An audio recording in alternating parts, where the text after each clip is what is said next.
with our two speakers today. My name is Brian Shaner. I'm the Vice President of Public Sector and Marketing here at Dun & Bradstreet. Today, we're joined by Chip Lilywood. He's the Vice President, Government Programs and Channels at Dun & Bradstreet, and Bill Solms. He's the President and GM for Government Solutions at QOMPLX. Welcome, gentlemen. Thanks for having me, Brian. Nice to be here again. Yeah, so, listen, I mean, we've got a lot of information to share, and what I want to do first is set some expectations for our audience. We're not really here to do a formal presentation. We really we're going to provide some input based on where's CMMC today, where's that program, how it's kind of progressed through the last several months and some of the changes that are going on. But we really want to just be here to have a dialogue and answer your questions. So as Pauline mentioned, you have that Q&A pod in the bottom. Chip and Bill are some of the most knowledgeable people around this program as far as how it's going to impact you. Put those questions in there. Let's get you the answers that you're looking for. But first, kind of before we begin, what I really want to do is, let us share a little bit about the D&B and complex relationship. Chip, I'm going to start with you and have you talk about that. Thanks, Brian. So about a little over a year ago, Complex and D&B came together to provide a service to the defense industrial base to give them opportunity to get themselves prepared for what was then the coming CMMC requirement. Now, after the past 18 months, we have been able to put together what I consider to be a really robust tool that gives businesses the opportunity to assess where they are in the CMMC process, be prepared for the coming CMMC contracts and contracts that require CMMC certification, and do it in a manner that they can not only deliver it, but they can do it at a pace that is conducive to their business cycle. So we're really excited to have this opportunity. It's been a great relationship so far, and we're really looking forward to what the two teams can do for the defense industrial base. And Chip and Brian, thanks for having me again, on this webinar. Complex is, we do a number of things, but one of the things we really like to do is our assessment capabilities based on both our ability to, utilize data and run analytics against that, as well as using our deep OSINT, open source intelligence capabilities to deliver something to our customers that can add significant value. And so as we were looking at this and we saw the CMMC program coming together and realized what it would be, what it might be, and we realized that it probably was going to add a lot of uncertainty to a significant part of the defense industrial base whenever you change a major certification, or in this case, add one. We thought we could do at Complex a good job at helping customers assess where they are, where they need to go. And as we looked around for partners, we looked at Dun & Bradstreet and realized that, my background, anybody who's been around the military or out of the military, in the procurement levels knows the DUNS number, and Dun & Bradstreet has a long and strong reputation for dealing with the defense industrial base. So they were a natural fit for us to partner with, and we're glad that we're in this fight together.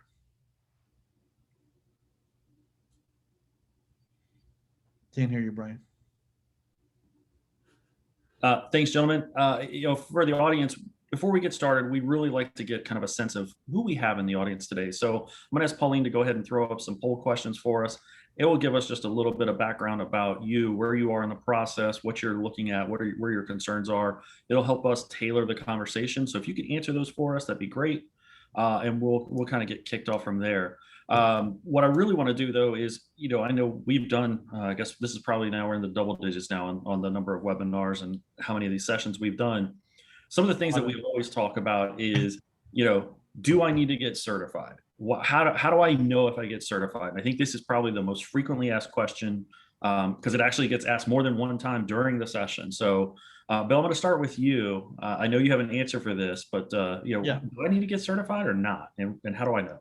Yeah. So, and as I like to make clear, Chip and I always like to make clear, when we're talking about specifics of the program, we like to repeat what we know from the source, which is, the Department of Defense. And DoD ANS, is the office, that heads that up. And then, of course, they're supported by the Cmmc AB, who, organizes, establishes the training standards and then certifies folks to conduct that. But how do you know if you're going to need it? So the criteria is, if you're going to have a DoD contract and it involves the use of CUI, controlled unclassified information,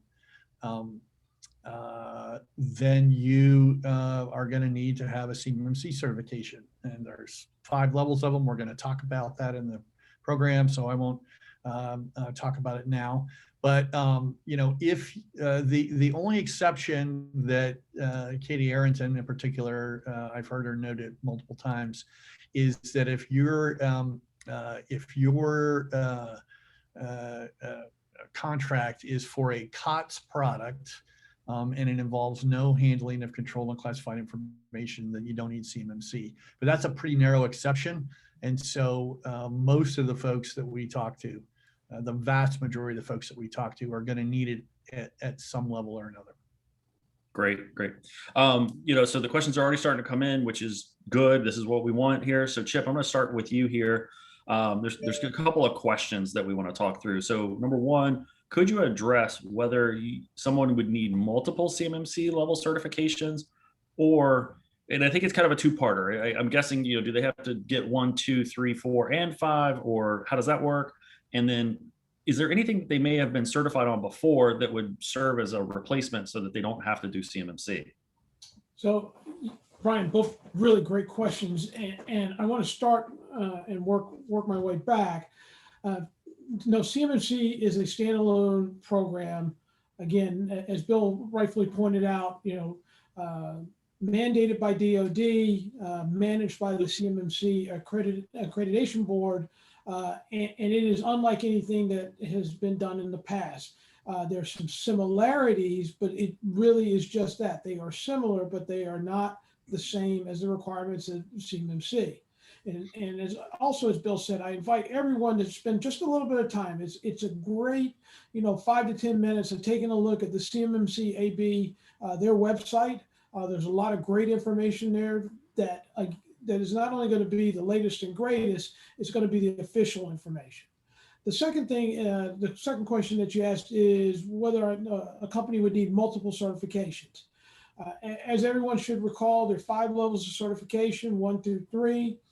The quick answer is no, but you need to also make sure that you're targeting for the right level of certification for the kinds of contracts or opportunities that you're going to go after. So in other words, it may not pay you dividends to only get a level 1 certification when you're really spending a lot of your time and effort going after opportunities that are clearly identified for CMMC level 3. Levels 4 and 5 get a little more complicated. Again, I invite you to go take a look at the AB's website. It'll explain what that looks like, but those are much more intricate, really attuned to some of the larger organizations that are out there. But again, make sure that you're looking at the right level for the types of work that either you currently do or that you want to do, because nothing would be worse than you go through the process, you stop at a level 1, when you come to find out that everything that's in your wheelhouse is at level 3. And so Chip, just so I'm clear, I think the way this is working is it's 1, 3, and 5 are kind of the primary ones that the companies are going to go get. You would do multiples if you get level 1 first and then do level 3. But if you just go straight to 3, it gets you 1 and 3, or 1, 2, and 3, correct? That's correct. 3 gets you 1, 2, and 3. There was some talk at one time, but I don't believe that that's really. It's turned out to be that way. That levels 2 and 4 would be kind of gateway. You get from 1 to 2, and immediately be working to go to 3, and the same thing for level 4 going into 5. But Bill, I think that talk has really kind of died down. And a lot of the emphasis has been on level 3 in particular, but I'm not. I'd really like to hear your opinion. Yeah, level 3 is certainly the most common one that we see I think, the only case, and forgive me if you covered this already, where, you mentioned that, the CMMC levels are cumulative, right? So if you get a 3, it also is good for any CMMC level 1 contracts. The only thing where you might have more than one is if you have a large company, and we've talked to a few of those, and you set security boundaries around a certain, a certain part of the company, a division or an organization, and the control of unclassified information is not going to extend beyond the boundaries of that security boundary that you've set. You could get a, you don't have to get the CMMC certification for your entire company. You can do it for subsets, and there's certain rules that apply when you do it that way. And because you may not be able to get a CMMC level 4 for this piece of your company because it doesn't have some of the controls in place, but you might be able to do it for this little tiny subset in a secure part of your company over here. So that might be a case where you might have different levels. But if you're talking about the same security boundary, then the highest level counts for everything that comes under it. Yeah, and then Bill, also we've been asked about the question where it's kind of multiple companies or multiple locations. Yeah. And how does that work? The same answer. It's where do you set the security boundaries, right? And those are physical and logical, right? So that's a whole conversation, that they would want to have. And here's a good example, because I've talked to a number of companies and they have multiple subsidiaries, and what happens there. And let's say, hey, they only do the work related to control of unclassified information in this subsidiary. However, they share the finance department with the others. Well, if that CUI is addressed in the financial documents, then the security boundary has to be that subsidiary plus the finance department if they're dealing with it. So you have to be careful when you're breaking it down that you include shared resources that are being involved in handling the CUI. I've been asked that question about 18 different ways from folks, trying to make sure exactly how to slice that. And so that's our good generic answer. That's why I wanted to make sure we covered it pretty good there. Hey, so Bill, Krista wants to know, define what would be considered CUI. Okay, I will say once again, this is not Bill and Chip's description of CUI. So I knew it would come up again, and so to make sure I'm saying it for word, I'm looking at the DCSA.mil website right now. DCSA is a Defense Counterintelligence and Security Agency, and it's .mil. So control unclassified information. CUI is government created or owned information that requires safeguarding or dissemination controls consistent with applicable laws, regulations, and government-wide policies. CUI is not classified information. It is not corporate intellectual property unless created for or included in requirements related to a government contract. Okay, so what does that mean? That means that if you've created something for the government and it's not classified, they'll probably consider it CUI. If it's corporate intellectual property, but those have been included as a requirement in a government contract, then according to this definition, it is CUI. So that's reading directly from the defense website that defines it. I realize there's been some uncertainty about that, because for a lot of people, that was a new description that they understood the classifications, and but a lot of smaller companies in particular that I was speaking with hadn't heard of that before. So I wanted to make sure to read it word for word, and you can find it on dcsa.mil and read it yourself. Yeah, we'll post that link here in the chat here in a little bit. Bill, I think the other piece of that because you're right, that question comes up all the time. And I think, one of the examples to give that's interesting, because a lot of people are like, I don't really deal with CUI, but I know you worked with a certain concrete company. I was wondering if you could tell that story for our audience as well. Oh, yeah. No, that's just an example of, when they're, when they're talking about in their contract, they said, hey, we're a construction company. We're going to lay some concrete on an Air Force base. We have contracts to like repair, replace, or build like runways, taxiways, things like that.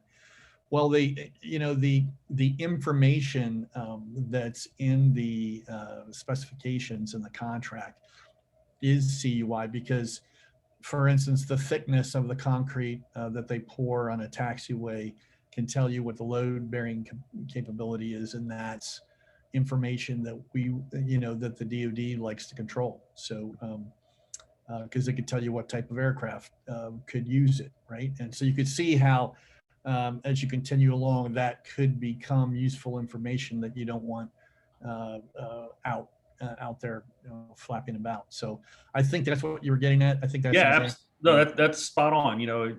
Something that seems maybe innocuous at the surface level, as you drill down, there's potentially some more information that There's been an unusual number of construction companies that I've talked to. I thought I'd be talking to all tech companies, and I'm getting construction companies and a couple tech companies and a couple legal firms, things like that. Yep. And so Chip, we're talking about, how many, what level do I need, and do I need multiple certifications for my business if I'm large or small?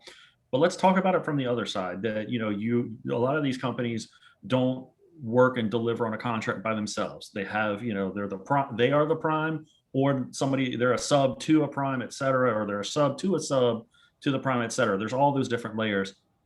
Who needs to get certified? Does everybody need to get certified? Are they all covered if the prime is, and do they need to go through it? Let's talk about that. Well, absolutely, Brian. And so, simple rule of thumb is with the one exception that Bill laid out, and I'll revisit that in just a second. But if you've got a cage code, at some point you're going to have to be certified. Now, if you're selling a COTS, a commercial off-the-shelf product, doesn't require there's no major or no government modification of it. There's no developmental modification of it or anything to meet government needs. Then you are probably safe and not requiring certification. But that brings me back to what we have said all along.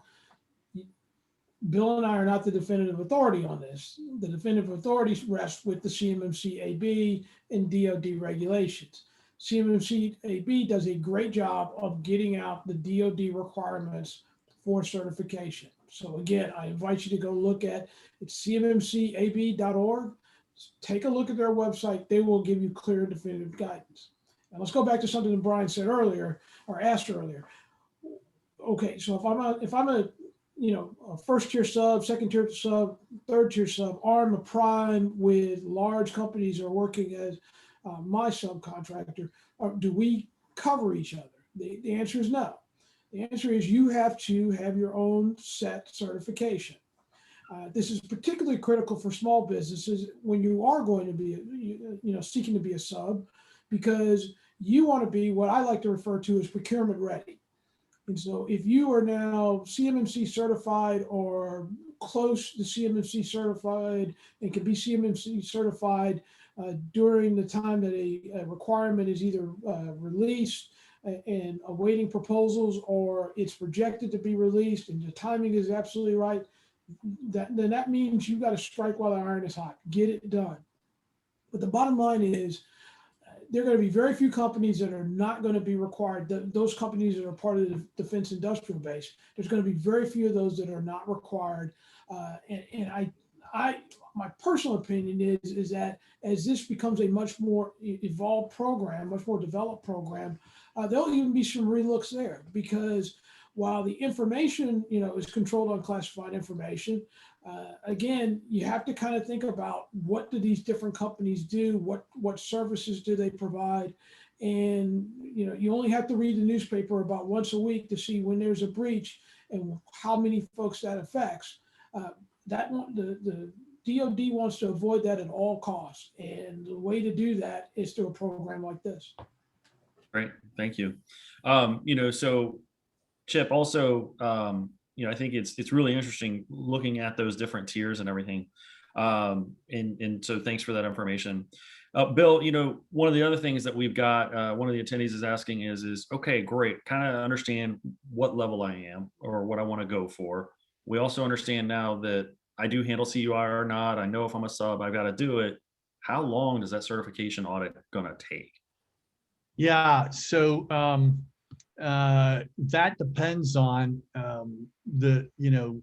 that depends on two things. One, how ready your company is for the audit. How good your security practices are to start with, and the individual auditor, because they've standardized how the auditors are going to conduct business, but there's going to be some variation between the individual auditors. And one of the reasons that we put this pre-assessment together, and we're taking you through each and every question you're going to be asked, right? We're explaining those questions in simpler terms.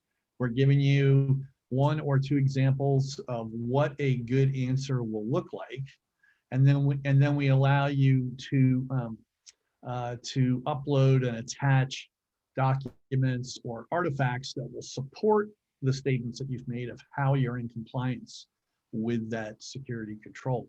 And then we compile them all in a report that you can provide electronically or physically to the auditor. So that gets to the point of, we're trying to help you make sure you're ready, make sure you're mitigating your risk of passing it, because it's unlike other well, they're not certifications like NIST 800-171. It's a self-assessment, and then for things where you assess that you're not there yet, you submit a POAM, and they'll accept you because you've noted your shortfalls and what you're doing to fix them. Cmmc is a go no go third-party audit.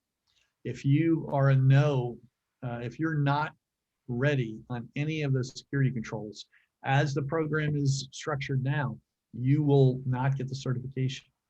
So you want to mitigate your risk of going through your audit and failing it, and then having to go back and redo it again after, by knowing where you stand with confidence, making sure you're ready, and by having already figured out what the test is, because we're showing you the questions, and then being able to hand a report to the auditor of why you think you've met each of those in detail, and here's the supporting documentation for that. We think it's going to dramatically reduce the time of the audit. That auditor is still going to be required to validate the things that you said, right? Not just that you've answered the question and your answer was satisfactory, but you really have done the things that the answer is based on. So that'll take some time. But so we don't know exactly how long it'll be, because it depends on the complexity of your company. It depends on how much you've included within the security boundary. If it includes only a portion of your company, and it depends on the auditor itself. But we think we can really help expedite that process and mitigate your risk of not passing. Long answer to a short question, but sorry. No, that's good. That's good. And I think, kind of you're kind of leading into where I was going to go, is that, a lot of what we've talked about so far is kind of, how do I kind of mentally kind of get ready to understand what my next step is? And, you started to talk about the pre-assessment. What is the guidance there about where does the pre-assessment fit in? And we kind of know, as we've talked about it, you decide, what level you need to go for, and make sure you start gathering the data, and you're going to take the pre-assessment. But then how else can I use that pre-assessment? Like, walk me through the benefits of, now that I've taken it, what's the outputs? How should I use that to make that a much smoother transaction and a smoother process for my organization? Sure. Well, and this is really one of the reasons why we're licensing it this way, right?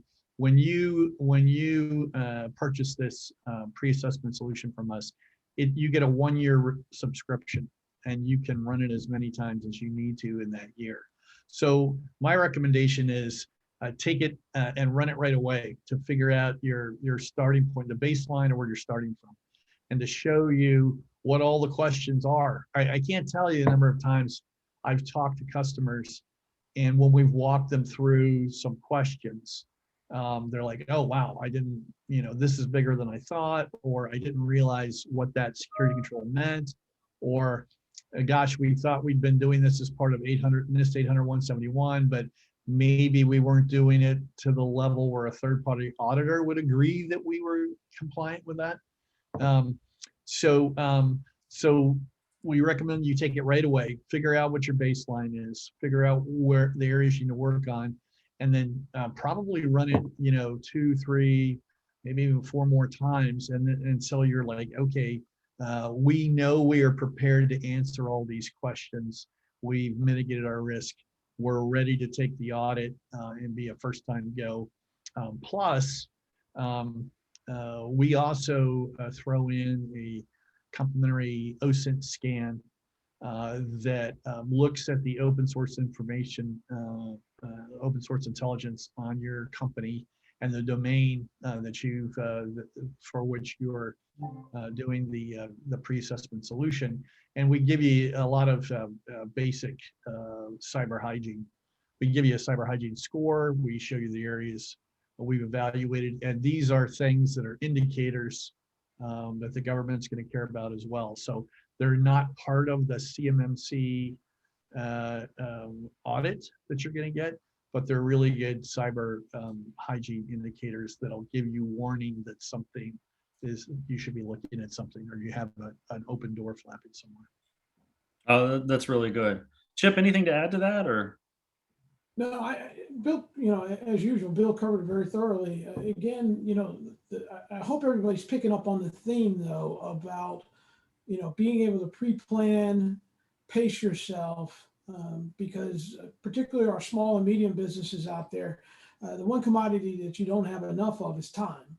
And so if you've got this, into your business cycle, you're not rushing to get it done, or, even worse, if you're not able to get it done prior to something that you've been working on for, quite some time, that's probably the worst case scenario. This gives you the opportunity to pace yourself, be ready. Again, as Bill aptly pointed out, you're going to get some surprises. We don't care what company you are. You're going to get some surprises. And, we have talked to both large and small companies, companies all the way up until, I've talked to CTOs at the $1 billion range, and so they were just absolutely surprised about some of the things that they generally assumed that they had put together, but was not ready for prime time for certification. And so, but again, they knew how to go in and start to fix it because they now had a roadmap. Well, and you talked about procurement ready earlier, and so now that we've talked about kind of this whole process of, we understand what level we're going to we go for. We've done a pre-assessment. We've evaluated what it said. We've made those changes. We've kind of done that. When is this really going to matter, right? I mean, ultimately, that's one of those questions. And we know there's Pathfinder contracts out there. What's the latest on that, Chip? So the latest so for those of you that weren't able to sit the CMMC AB's town hall a couple of nights ago, the Pathfinder contracts are still working. They're still happening. They continue to be worked by the different agencies that were part of that requirement.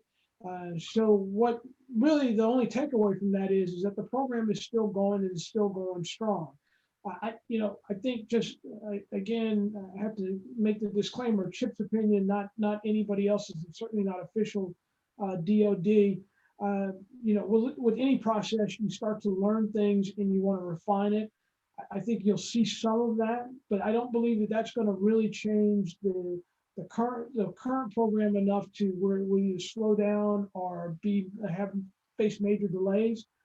I believe that they were going to stay right on track to hit their 2025 mark to have this fully integrated into the acquisition system. So the bottom line is the program has got more than enough energy behind it. It is going to continue to move on, and the opportunity to get in front of it is now, as opposed to playing catch up.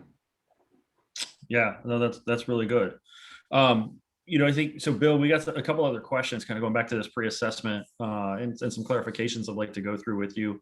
Number one, is we had a third party.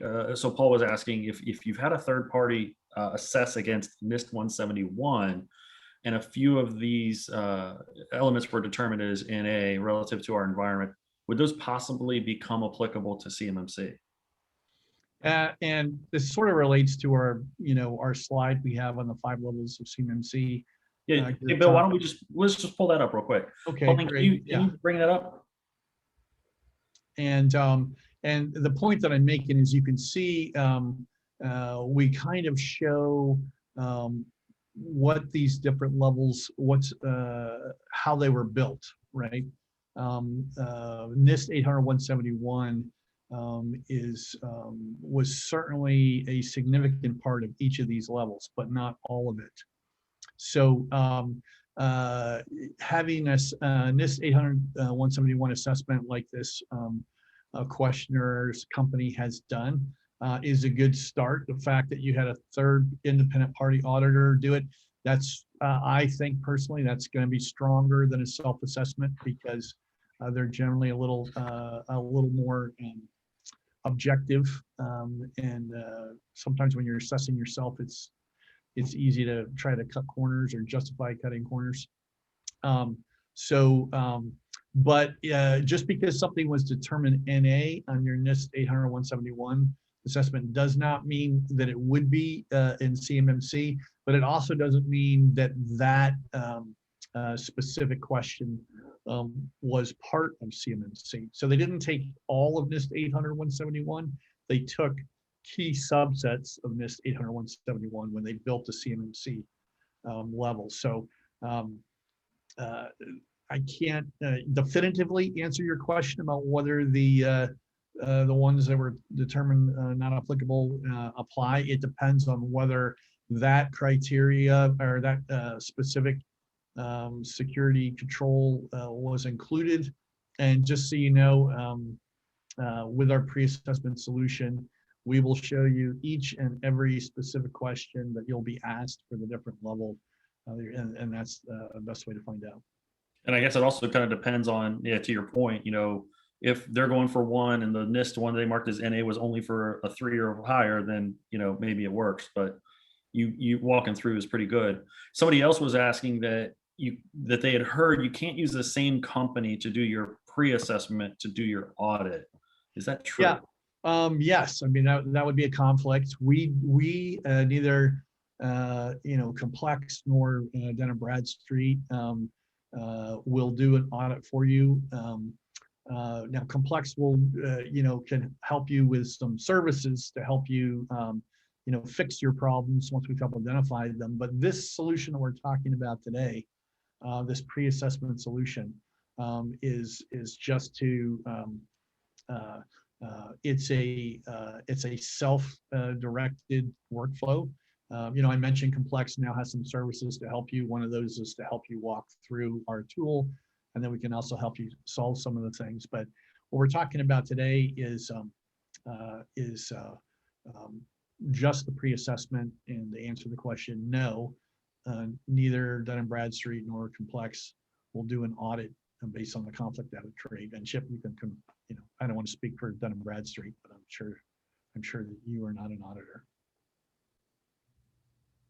No, Bill, you're absolutely right. And the other thing I would caution a lot of companies out there. It's kind of sad to say, but there are more than a few nefarious actors out there. And again, we'll continue to harp on, go to the CMMC AB website for the latest and greatest information. But also you'll get great clarity there as to who can do the certification, which vendors are authorized to do the certification, which vendors are authorized to certify the vendors. That's the process that's going on right now. And so, if you're approached by, companies out there that say, hey, we can not only do a pre-certification, we'll get you through the certification and get you certified. I would ask you to just kind of, use caution, because that is, as Bill said, that's a conflict of interest. They're not supposed to and cannot run through the entire process with you to include certifying you. And the system is not set up to allow that to happen. but that doesn't mean folks won't, they claim to be able to do that. So, really caution you, if you're looking for or hear about some kind of full service shop that gets you all the way to complete certification, I just ask that you do your due diligence, check with the CMMC AB, make sure that this is a legit opportunity, a legit company or legit provider, and then, and then move out accordingly. But the process is, the process is really set to not only be fair to the companies, but the process is also set to ensure that the government has the most accurate view of what their supply chain looks like. And the only way you can do that is by ensuring that the companies that are training for the test are not the same ones giving the test.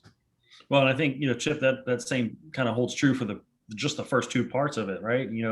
Having a pre-assessment where you can literally see each of the steps and check off against it and kind of get a status, and then take that to somebody to help you just get prepared for your audit, kind of creates that same check and balance as well, versus if a company's saying, hey, I've got this thing for you and I'll just tell you what you need out of it, just take this assessment. What's the agenda there? Not, look, like you said, most of them are good, and we don't want to, badmouth them, but there are some nefarious actors out there. But it does let you have kind of a very independent look at where you stand, so that when you go have those contracts with those other people to help you remediate some of these issues, you kind of know what you're looking for and whatnot. So I think that's really good. And then, Chip, as we talk about this and we say, hey, CMMC is coming, we've now planned what we're going to do. We've now taken our pre-assessment, and you kind of hinted at this a little earlier. The rest of the world is watching, if you will. And, this is a DoD thing, but what are we hearing? We've had two questions. I'm going to read these to you, but number one is CMMC likely to expand beyond DoD to include other federal agencies like Dhs, Hhs Etc.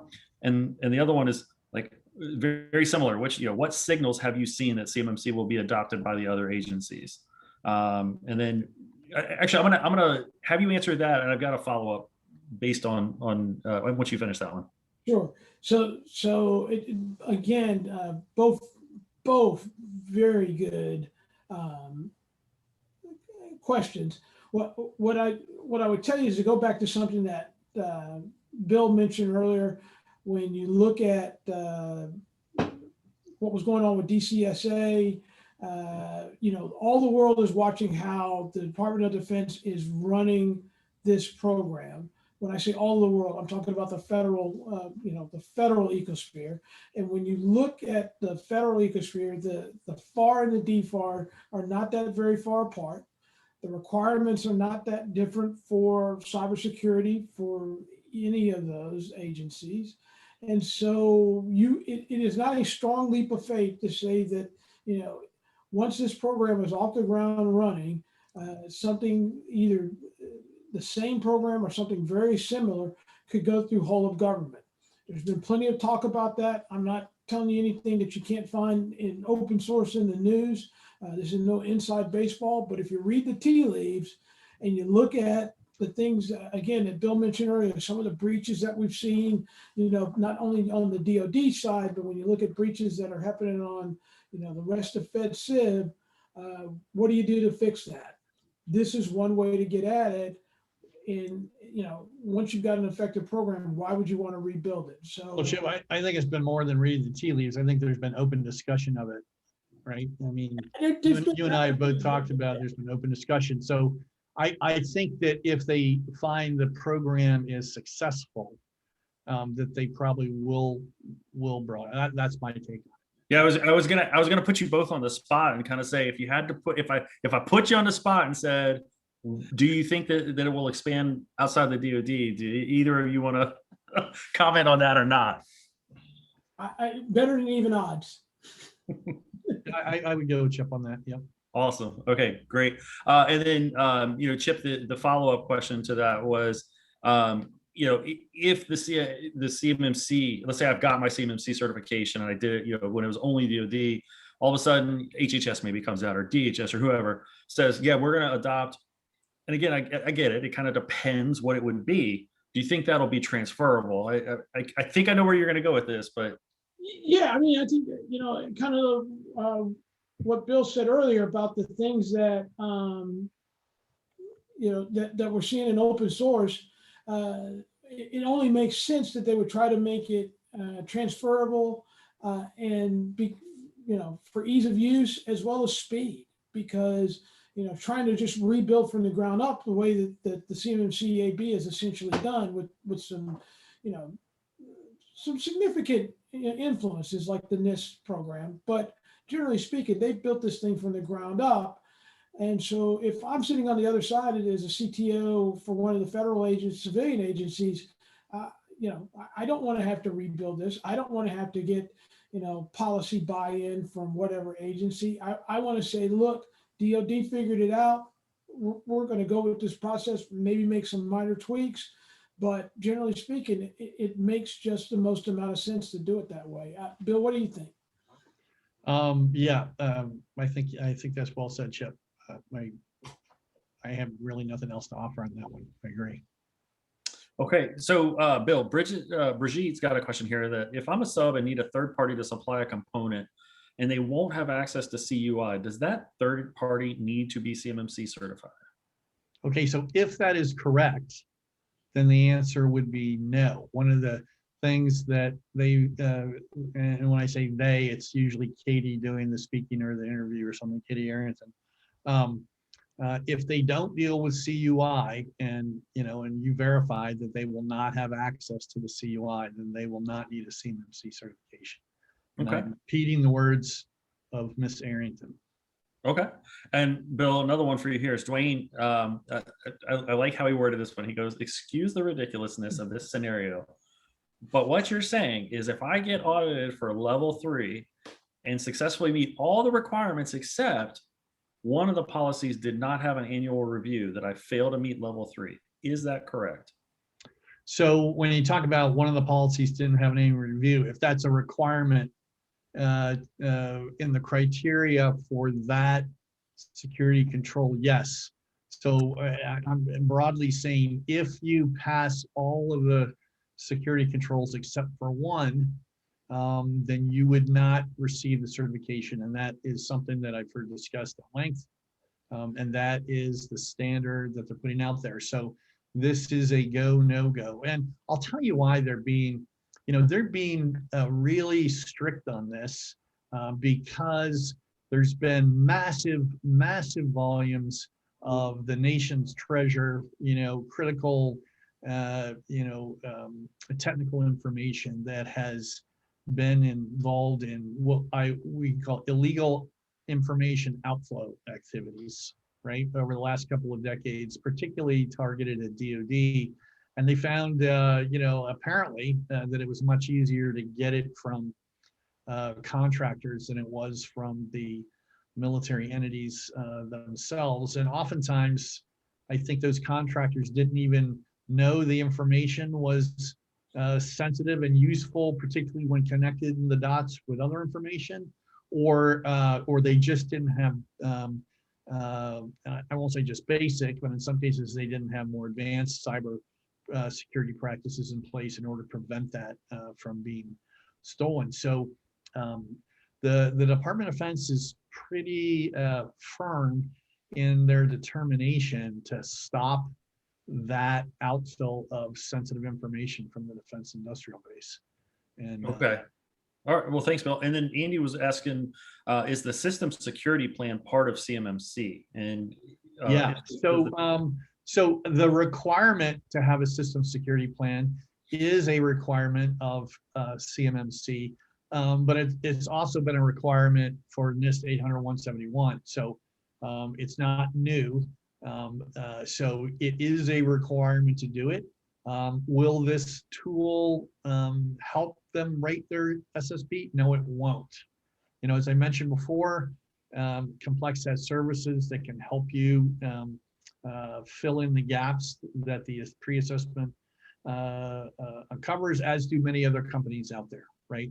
So this pre-assessment solution is going to help show you where your gaps are, and then you can choose if you're going to hire external help to get it done. There's a number of resources to do that, including us. Okay, well, great, thank you. So Chip, somebody had asked this question about, how will cloud or hosted solutions be addressed? Example, Dell Tech's Cost Point, Office 365, et cetera. And man, Brian, we're getting some really great questions today. This one is really interesting because this topic has actually come up recently with the CMMC AB. And the bottom line is it is being addressed by the AB. They're looking at exactly how those types of cloud-based services will be wrapped into this process. But what I will tell you is that they will definitely be wrapped into the process, and that it will probably not be a simplified way of being certified. So in other words, just because you're only using cloud-based services and, and therefore you don't, it's not as high a bar for you to get your certification, I wouldn't count on that. What I would tell you is, again, sounding like a broken record, but it's important. Number one, stay tuned to what's coming out of the CMMC AB. Number two, prepare yourself as if the cloud-based services are almost the same as what you would keep in-house. Again, that's prepare yourself. That doesn't necessarily mean that that's going to be the requirement, but you can easily see where that could be the case. And if that's the case, you don't want to get caught short by not being prepared for that. And then probably the third thing is, regardless of where your systems are housed and how they are housed, you need to be able to ask and have the proper answer for whoever's hosting for you. So if you've got a company that's hosting for you, all the way to the bigs like AWS, that's great. Or if you're using some smaller service to do that, you want to be able to ask the questions, the critical questions that are sussed out as part of this CMMC process, and make sure that you can, certify it, probably internally that, hey, we're doing all the right things and you're ready for the question when it comes from whoever your assessors are. Okay, great. Bill, we have a qualifying kind of question here. If they don't handle CUI, they still need to have CMMC level 1. So I think OSD has been pretty clear. If you do handle CUI, you require CMMC. If you don't handle CUI and you're sure that you don't handle CUI, and then you will not need CMMC. And the best way to know for sure on any particular contract, if you're required to handle CUI, is to talk to the contract advisor. Great. Because that'll be this official answer for that contract, but I would make sure. Okay, and we got about 10 minutes. So I'm going to go ahead and ask, again, for attendees, we're going to keep going. We got a few other questions here. We're going to go ahead and put the poll up. Again, we're just trying to gauge, was this helpful? How do we continue to tweak this to make it more beneficial to our audiences moving forward here? So Pauline, if you'll go ahead and put that up here. Bill, this is an interesting question. We haven't had this one before, and I really like this question. But somebody says, has there been any indication that passing a CMMC audit might become a condition for other programs like PPP or SBA loans, et cetera? There's been, I haven't heard any direct indication of that. There's some indirect inference there, right? That if CMMC, and there've been a few bumps in the road as they're rolling CMMC out. Okay, I think anybody who's been paying attention to this has noticed that. Okay, but assuming they can get rid of these bumps in the road, they can smooth things out, CMMC gets rolling and successful. I've heard lots of indications that they might like to transfer that out to non-DoD federal agencies. Okay. Oh, very interesting. Now, you could therefore imply potentially, if that occurred, that it could become a requirement for some of those other things. But there's too many variables in there really to answer that question right now. So I would not say yes to that right now. Too many things would have to happen between now and then, but I would keep my eye on that. Okay, great. Hey, Brian, and one thing, before we go into some of the final stuff, At some point, and I didn't do it today, when people are asking, how does this work? What does it show me? We like to run that really, really short little video that we have, Sure. walks people through it. If we could do that just to Let's give just do it people now. better. Yeah. Okay, great. Thanks.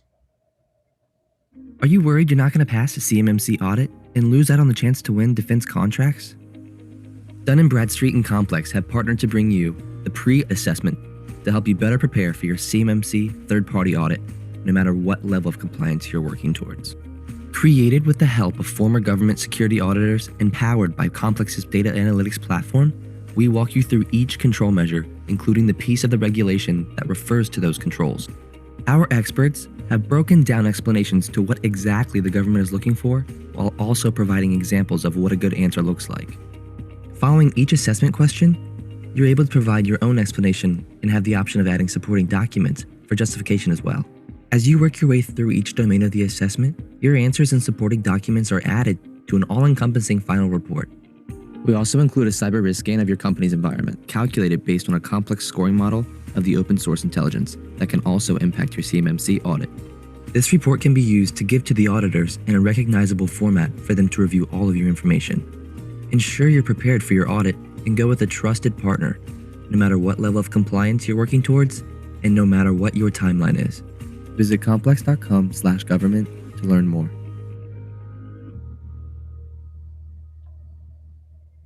Sometimes a picture is worth 1,000 words. So, All right. make sure we didn't forget showing that. All right. So listen, now we know what level we went. We took our pre-assessment. We fixed everything. Now we're ready to go and get audited, Chip. Got two questions here. Dana was asking, how much does it cost for a level 1 audit? And then somebody else was asking, is the cost of certification different for each level? And how will that work? So again, good questions. So here's the definitive answer. The cost depends. It depends on the auditor that you use. It depends on what their rates are, what the market will bear. But what I would like to point out is, while you don't know what the cost will be for the actual audit itself, you do know what you can program your cost for preparing for the audit. And you can do that by using a tool like QOMPLX's, again, because you can get that in, you can get it into your business cycle. So now that you can time it so that it meets your requirements for different opportunities that you're going out, going for in the coming months or beyond. But you also can program that into your budget. And by programming that into your budget and being able to properly prepare yourself for the actual audit, that's a real cost savings, not only in terms of dollars, but also in terms of time. But there are going to be a lot of different price points that are going to be out there for the actual audit itself.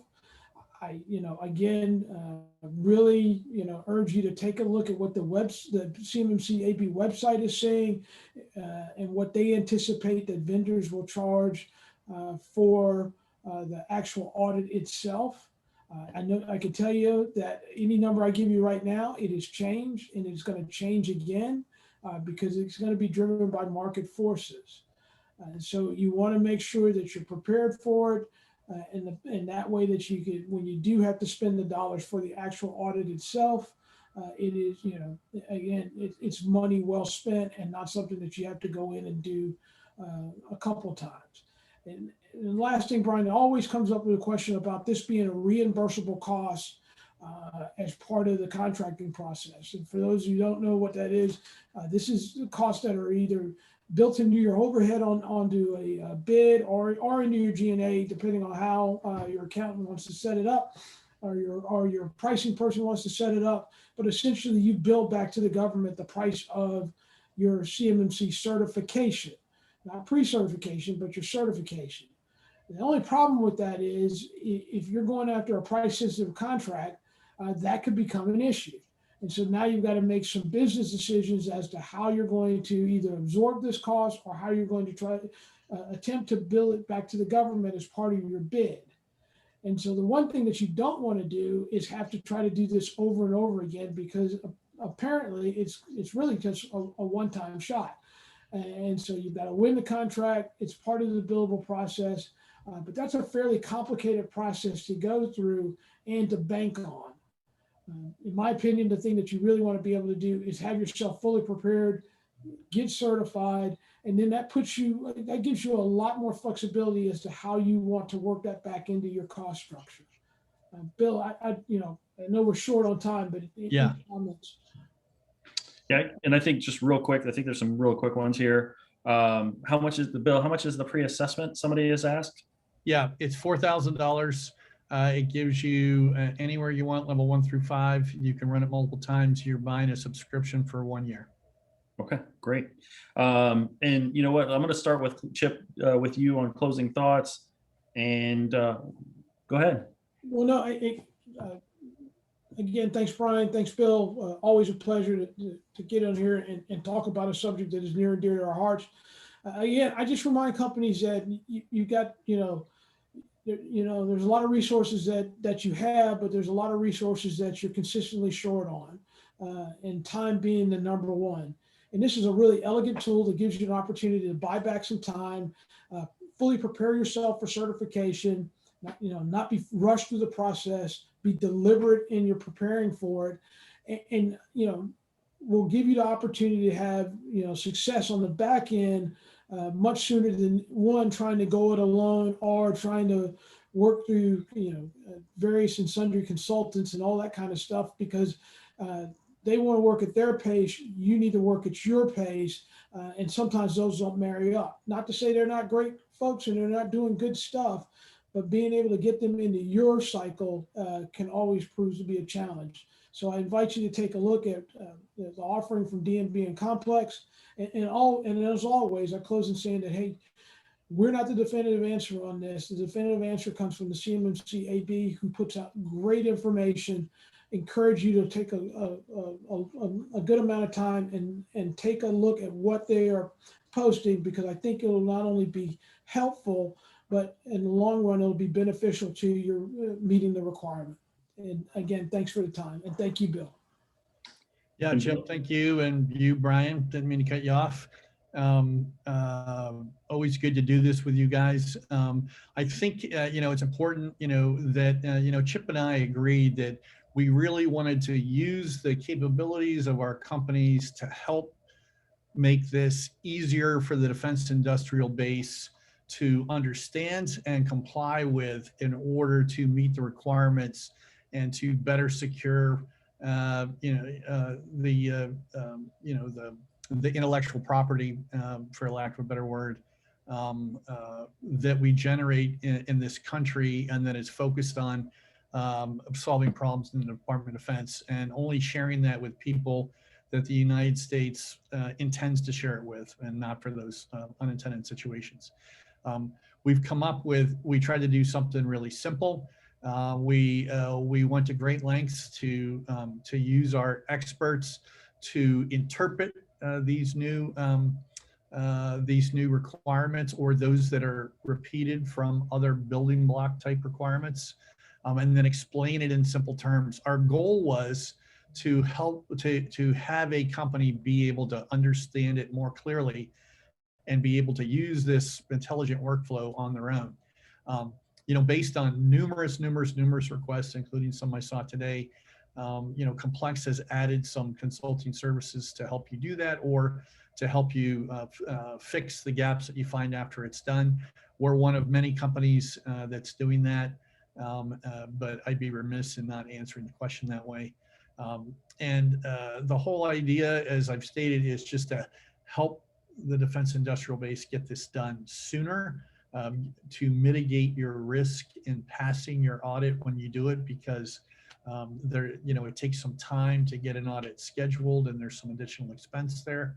And we think together, Dun & Bradstreet and Complex have found a way to simplify that and get it done objectively, efficiently, and at a really relatively low cost that would not break the bank, even for the smaller contractors. So hopefully we've done that. You guys are the ultimate judge of that, but I appreciate the time with Chip and Brian, trying to share with you all how we're doing it.